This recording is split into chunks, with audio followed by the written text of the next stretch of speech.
ஏன்னா நான் வந்து 2010 நினைக்கிறேன். 2010 முத்துக்குமாருடைய ஜோதியை வந்து கன்னியாகுமரியில் வந்து கொடுத்து விட அங்கே ஐயா நல்லகன் பெறாட்டு நிகழ்ச்சி. கன்னியாகுமரியில் பார்த்தீங்கன்னா சத்தியமாக சொல்கிறேன், ஒரு ஆள் கிடையாது. ஏன்னா அந்த கடை வச்சிருக்க புறாமே மலையாளி. நாங்கள் 4 பேர் தான் நிற்கிறோம், யாருமே இல்லை. ஆனால் அண்ணன் வந்து 1.5 மணி நேரம் பேசினார். ஏன்னா தேவை இருந்தது. அதனால அது வந்து இன்னைக்கு பார்த்தீங்கன்னா லட்சக்கணக்கான பேர் கொடுறான். அப்போ என்னன்னா தேவை இருந்தது. சினிமா தான் அசாத்தியமானது. அதாவது நீங்கெல்லாம் வந்து அந்த காமெடியை நினைக்கிறதெல்லாம் சாத்தியப்படுத்துறதா சினிமா. இப்போ ஒன்றும் இல்லை, நம்ம இப்போ யோகேஸ்வர கனகராஜ் படம்லாம் பார்த்தீங்கன்னா அந்த பக்கம் 4 பேர் கத்தி எடுத்து குத்திருப்பான், இந்த பக்கம் கடப்பாறை எடுத்து குத்திருப்பான். ஆனால் அந்த பக்கம் ஒருத்தன் பார்த்து அதுக்கப்புறம் துப்பாக்கி எடுத்து சுட்டுருப்பான். ஆனாலும் அதுக்கே அப்புறம் தாண்டி போயிட்டு நின்று பீரங்கி எடுத்து சுடுவாப்பில்ல. ஏன்னா அங்கே வந்து தேவை இருக்கும். ஏன்னா அந்த ட்ரக்ஸ் மாஃபியா இருப்பாங்கல்ல, அவனை அடிக்கணும்னு. ஆனால் அவருக்கு கற்பனை கெட்டாத விஷயம் தான். ஆனால் அவனை கொல்லணுமே எதிரியே அப்படின்னு இருக்கும் இல்லையா. ஏன்னா அதுக்கப்புறம் அதே மாதிரி அவர் இந்த கத்தி பட்டெல்லாம் பார்த்துருப்பாரு. அதெல்லாம் சாத்தியமே இருக்காது. ஒரு லாரியில் போட்டு அவ்வளோ வரும், அதில் உயிரோட போனாலே நம்ம அவ்வளோ தூரம் பயணிக்க முடியாது. லாரியில் போட்டு அத்தனை ஆஃபீஸரில் போட்டு கொண்டு போகல. ஏன்னா அங்கே வந்து பார்த்தீங்கன்னா போய் ஆகணும், ஸ்டேஷனில் போய் அங்கே ஐயா வாங்க காப்பாற்றுங்க பார்ப்பான். அவனுக்கு அங்கே தேவை இருந்தது. அதே மாதிரி அவர் ஒரு மகா அங்கேருந்து எங்கள் அப்பா வருவாருன்னு தேடிட்டு இருக்கோம். இப்படி ஒரு தேவை இருக்கும்போது சாத்தியப்படாதெல்லாம் நம்ம வந்து செய்யணும் அப்படின்னு ஒரு தோணும். அதுதான் அண்ணா செஞ்சாப்புல. ஏன்னா நீங்கள் உங்களுக்கு தெரிஞ்சிருக்கும், உங்கள் பத்திரிகையாளர் நான் வந்து நான் சொல்ல வேண்டியதில்லை. இருந்தாலும் எம்ஜிஆருடைய படம் பார்த்தீங்கன்னா உங்களுக்கு தெரியும். ஹீரோனி குளத்தில் குளிச்சுட்டு இருப்பாப்புல. குளிச்சுட்டு இருக்கும்போது கேமரா சுற்றி காட்டிடுவா, காடாக இருக்கும், யாரும் இருக்க மாட்டாங்க. ஆனால் வில்லன் வந்து அவனை வந்து அந்த அம்மாவை கெடுக்கிறதுக்கு ஆரம்பிச்சோடனே எங்கேயோ இருக்கும்னு தெரியாது, விழுது ஆலமரத்தை விழுத்து பிடிச்சி நேரே வந்து காப்பாற்றுவார். ஏன்னா அப்போ உடனே மக்கள் அதை கேட்கல. அது வந்து ஏன் கேட்கலன்னா அது அவங்க தேவைப்பட்டது. அதே மாதிரி தான் இந்த எங்க இந்த கத்தி சண்டை எம்ஜிஆர் கத்தி சண்டை போடும்போது திரையில கத்தி வந்து கீழே வந்துருது. வில்லங்களை போகும்போது எம்ஜிஆர் கையில் வந்து கத்தி கீழே வந்துருது. உடனே இங்க இருந்து தரையில வந்து ஒருத்தன் கத்தி தூக்கி போட்டிருக்கான். இது நகைச்சுவை தெரியும். ஆனா அங்க என்னன்னு அவனுக்கு தேவைப்படுது, இவனால செய்ய முடியும்னு அவன் கத்தி எடுத்து போடுறான். ஆனா அதுக்கப்புறம் நிறைய பேர் சினிமா போகும்போது கத்தியை கொண்டு போறான்னு சொல்லிட்டேன். ஏன்னா எம்ஜிஆர் கையில இருந்து அந்த படம் இல்லை, எந்த படத்துல போனாலும் கத்தி நான் கத்தி கொடுக்கணும் அப்படின்னு. ஏன்னா இந்த கத்திங்கிறது என்னன்னா அவன் தன் பாதுகாப்புக்கு வச்சது. அவன் தன் பாதுகாப்புக்கு வச்ச கத்திய அவன் எடுத்து எம்ஜிஆர் அங்க வீசுறான், திரையா இருந்தாலும். அதே மாதிரி இந்த நானும் இந்த கத்தி எடுத்து வீசினேன் யாருக்காங்கன்னா சீமானன் இருக்காங்க. எல்லாரும் சுத்தி இருக்கலாம் சொல்லுவான், என்னடா கிணத்தனமா இருக்குது, அவன் பேசுறதெல்லாம் வந்து நம்புற மாதிரியா இருக்குது, இதெல்லாம் சாத்தியமாடா பண்ணும், இதெல்லாம் ஆகுமாடா, இதெல்லாம் நடக்குமாடா அப்படின்னு பேசுவான். ஆனா நான் எல்லார்ட்டும் சொல்லுவேன், இங்க ஒண்ணு தேவை இருக்குது, இங்க தமிழ் தேசியம் ஒண்ணு தேவை இருக்குது, அதுக்கு வேற எவனுமே இல்ல, சீமான் தான் இருக்கிறாப்ல, சீமான் தான் இருக்காப்ல நான் எல்லார்ட்டும் சொல்லுவேன். யாருமே அப்பெல்லாம் கேட்கல.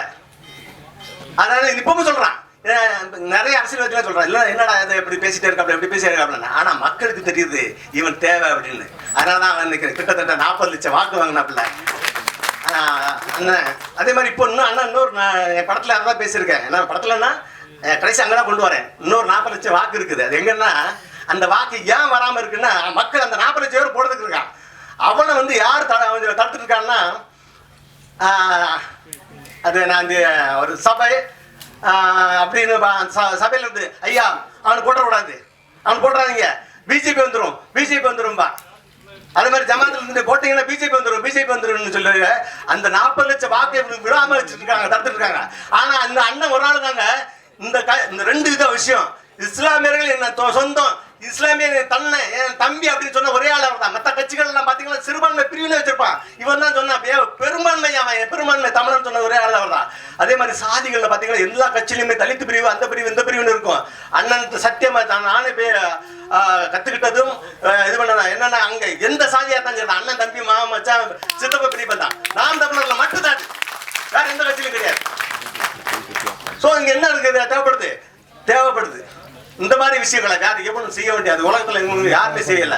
அப்ப அந்த தேவைப்படுறதுனால ஒருத்தன் வந்து வளர்ந்துகிட்டு இருக்கிறாங்கிறத விட்டுட்டு அவன் என்னன்னா அவன் சீமான் பேசுற அரசியல் எவனும் பேச மாட்டான். எவனும் பேசாம அவனுக்கு குறை சொல்றான், வெத்தால சொல்ல குறை சொல்றவங்கலாம் வேற என்னதான் கிடைக்கும்னு பார்த்து ஒரு மற்ற விஷயங்கள்லாம் பேசு அவரை வந்து வீழ்த்த நினைக்கிறது. ஆனா வீழ்த்த முடியாது. ஏன் தெரியுமா, அவன் பிடிச்சிட்டு இருக்கிற ஒரு சங்க பிடிச்சிட்டு இருக்க அவனை யார எதிரியை அப்படி சங்க பிடிச்சிட்டு இருக்கா. அவங்களும் மாத்தி அவங்களும் வந்து வீழ்த்த நினைக்கிறவங்க யாருன்னு பாத்தீங்கன்னா அண்ணா அந்த நான் ஒரு கதையோடு முடிச்சிடுறேன். ஏன்னா அந்த 40 லட்சம் வேற அந்த வாக்குகள் வராமல் இருக்கிறதுக்கு காரணம் என்னன்னு சொல்கிறேன்னா, எங்கள் ஊரில் நான் சின்ன பிள்ளையா இருக்கும்போது 6 மணிக்கு மேலே வெளியே ஊரில் எல்லாம் சொல்லுவாங்க, 6 மணிக்கு மேலே வெளியே வராது, ஏன் 2 கண்ணை வந்துடுவான், 2 கண்ணை வந்து பிடிச்சிட்டு போயிடுவான், 2 கண்ணை வந்து பிடிச்சிட்டு போயிடுவான்னு. சரி, அந்த 2 கண்ணை எங்கேருந்து வரான்னா 3 கண்ணிலேருந்து வரான் அப்படின்பா. நாங்கள் பார்த்துட்டு சின்ன நேரத்தில் பயந்துக்கிட்டே இருந்தோம். ஊருக்காரங்க யாரும் ஒரு 6 மணிக்கு மேலே வர மாட்டாங்க. ஆனாலும் அந்த ஊரில் திருட்டு போயிட்டு இருந்தோம், களவாண்டு இருந்தாங்க. யாரா வர யாரா கண்டுபிடிக்கலாம் பார்த்தா கடைசியில் பார்த்தா இந்த எவன் 2 கண்ணு வருவான், எவன் 3 கண்ணு வரான்னு எவன் சொன்னான் அவன் தான் திருடி இருக்கான். அதே மாதிரி இங்கே பிஜேபி வந்து மட்டும் இங்கே திருடிட்டு இருக்காங்க. இந்த நான் கடைசியில் 2 கண்ணா நம்ம யோசிக்கல. ஏன்னா எல்லா மனுஷனும் 2 கண்ணு தான் இருக்கும் அப்படின்னு நம்ம யோசிக்கல. இந்த 3 கண்ணு பார்த்தா 3 கண்ணு ஒரு பாலம் இருக்குது எங்கள் ஊரில். அந்த 3 கண்ணு பாலத்துல இருந்து வரான்னு சொல்லிட்டு இவன் எங்களை ஏமாத்தி விட்டுட்டா. அதே மாதிரி ஏமாத்தி அந்த அண்ணன் சீமானுக்கு இந்த 40 லட்சம் வாக்கு விழாம அவங்க பார்த்துட்டு பயங்காட்டிட்டு இருக்காங்க. ஆனா அதனால எவ்வளவு பெரிய இழப்புன்னா இங்க எல்லாத்தையும் நம்ம இழந்துகிட்டு இருக்கோம் அப்படிங்கிறது தான் இந்த படத்துல. அதுக்கு தான் இந்த 40 லட்சம் பேருக்கான கதை தான் இந்த படம். இந்த 40 லட்சத்தும் அந்த அண்ணனுக்கு வரணும். அதுதான் அதுக்காண்டி நான் அது அரசியல் படம் கிடையாது. படத்தில் நான் எங்கேயுமே அரசியல் பேசலை. ஆனால் நான் என் மண் சார்ந்த அடையாளம், காதல் எல்லாம் பேசியிருக்கேன். ஒரு பாத்திமா, ஒரு பரமசிவங்கிற பாத்திமா, அந்த பாத்திமாங்கிற பொண்ணு பாவம் ஒரு பெண் இல்லையா, அந்த பெண் நினைக்கிறேன் நான் என் ஊர்லேயே அடையாளத்தோட வாழணும், நான் பிறந்த ஊரில் வாழணும்னு ஆசைப்படுறேன். கடைசியில் அவரோட ஆசை நிறைவேறாம போயிருது. இதுக்கு காரணமாக இருக்குது என்னென்னு பார்த்தீங்கன்னா, நம்ம அந்த அடையாளங்களை இழந்து போன அந்த மதங்களும் அது மதத்தை வச்சு நடக்கிற அரசியல்களும் தான் இருக்குது. அந்த அரசியல்களை நம்ம இதில் பேசலை. அந்த காதலையும் அந்த பேய் ஹாரர் மூவியாக சொல்லியிருக்கிறோம். நான் நிறைய பேசலை. அண்ணன் சினிமா பற்றி பேசணும்னா அரசியல் பேசணும் நல்லா நினைக்கிறேன். அதனால் இதோட என்ன முடித்துக் கொள்கிறேன். இந்த படம் உறுதியாக நான் நம்புகிறேன். திரையில் இப்போ நான் இவ்வளோ பேசுகிறதுனால எனக்கு திரை கிடைக்காம கூட பிரச்சனைகளோட இருக்கலாம். அந்த பயம் எனக்கு இருக்குது. ஆனால் நான் பயப்படலை. ஏன்னா நான் எனக்கு கூட அண்ணன் சீமான்